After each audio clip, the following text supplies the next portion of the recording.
Even before the race in Canada started, the storm began to threaten Ferrari. While everyone was watching Lewis Hamilton adapt to Ferrari, Charles Leclerc's sharp statement exploded like a bomb inside the Maranello garage. The optimistic atmosphere turned into suffocating tension. Are Hamilton's internal problems bigger than car performance? Issues that could derail his mission at Ferrari? Let's discuss it, and don't forget to hit the subscribe button. A dark shadow hangs over the Scuderia Ferrari headquarters in Maranello. What was originally a season greeted with great hope and enthusiasm has turned into a difficult situation for Ferrari that is now approaching a critical point. At the heart of this storm is Lewis Hamilton, the seven-time world champion, who is currently experiencing one of the darkest periods of his career in his debut season with the legendary Italian team. Fans were waiting for the big transformation promised by the Hamilton-Leclerc duo, but the reality on the track was different. The Ferrari SF25 car failed to provide the necessary stability, the strategies were often confusing, and the race results left more questions than answers. Most strikingly, Hamilton, who arrived as an icon and a new hope, seems to be drowning in a performance crisis with no end in sight. The Spanish Grand Prix at the Circuit de Barcelona-Catalunya reflected this crisis clearly. Hamilton started in fifth position and briefly rose to fourth, but his car's speed soon began to evaporate. The team openly asked him to give way to Charles Leclerc, symbolically reflecting the change in hierarchy within the team. Not only that, but after the safety car appeared in the final laps, Hamilton was overtaken by Nico Hülkenberg from Sauber, a team that is technically below Ferrari's level. Hamilton finally finished in seventh position, but then rose to sixth due to Verstappen's penalty. For Hamilton, this result was painful for more than just his position. More importantly, it was a sign that something was very wrong.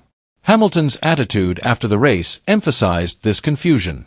In an interview with the media, he responded briefly and without emotion. "My worst race with Ferrari," he said briefly. No elaboration. No analysis. Just a deep sense of disappointment. Former F1 driver and Sky Sports analyst Karun Chandak bluntly stated that the situation has entered a worrying phase. "It's starting to get a little critical," Chandak said on the F1 show. "The season has progressed quite a bit. We're in the second phase, and Lewis still hasn't found his rhythm. There's no consistency. There's no belief. Most worryingly, he's not comfortable in the car."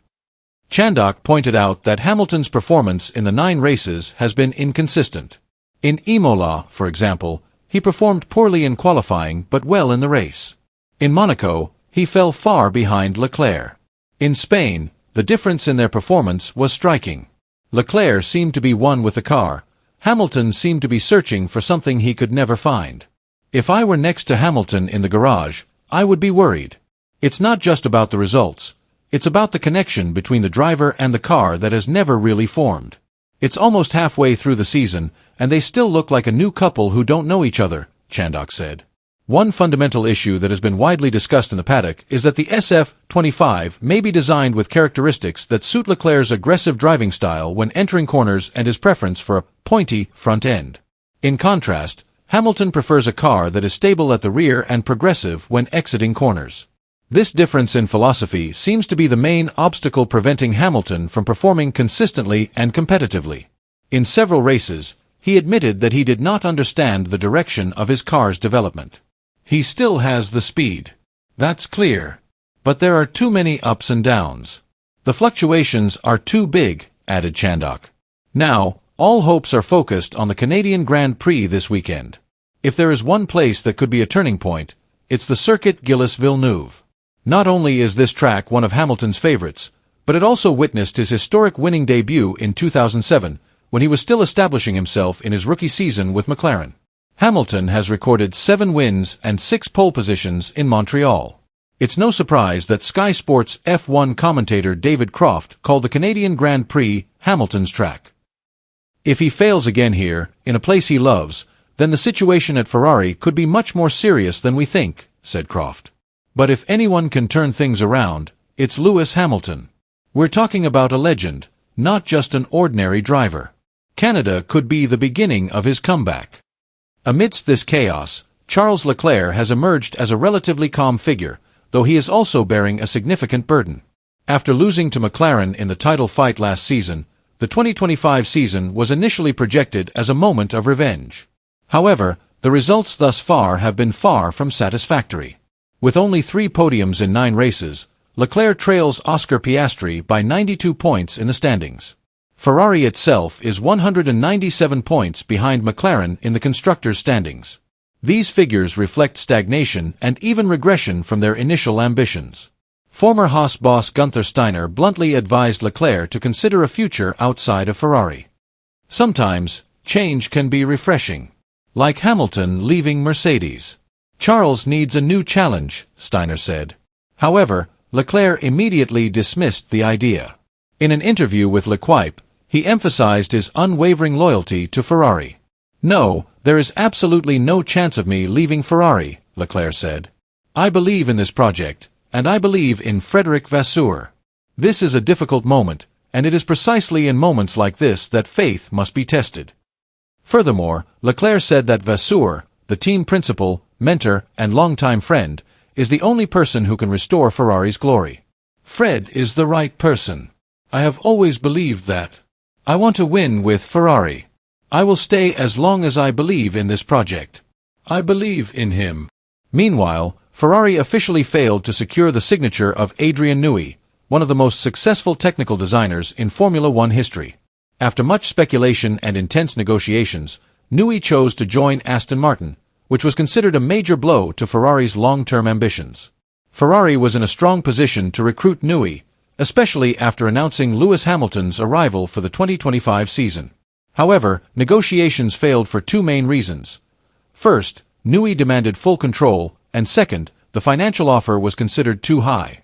Newey reportedly asked for veto rights in technical decisions and wanted to bring around 20 members of his own engineering team. Additionally, Aston Martin made a tempting offer, a 4-year contract worth over $100 million, a strategic position as managing technical partner, and shares in the team structure, something Ferrari was not ready to provide. Financial factors aside, cultural aspects and work location also played a significant role. Newey, who is 65 years old, reportedly prefers working in England to moving to Italy.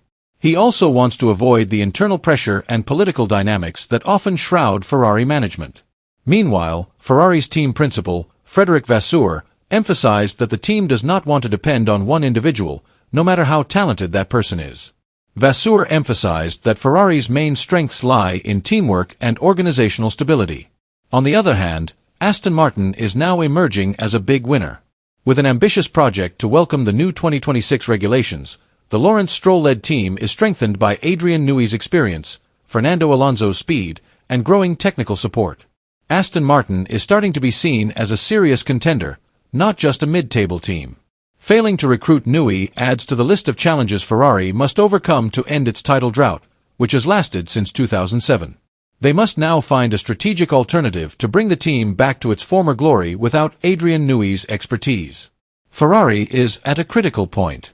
The combination of unstable performance, internal conflict, and strategic failure in the technician market shows that Ferrari's revival requires leadership strength as well as speed on the track. The Canadian Grand Prix will be the decisive stage. Is this the beginning of Ferrari's revival? Share your thoughts in the comments below.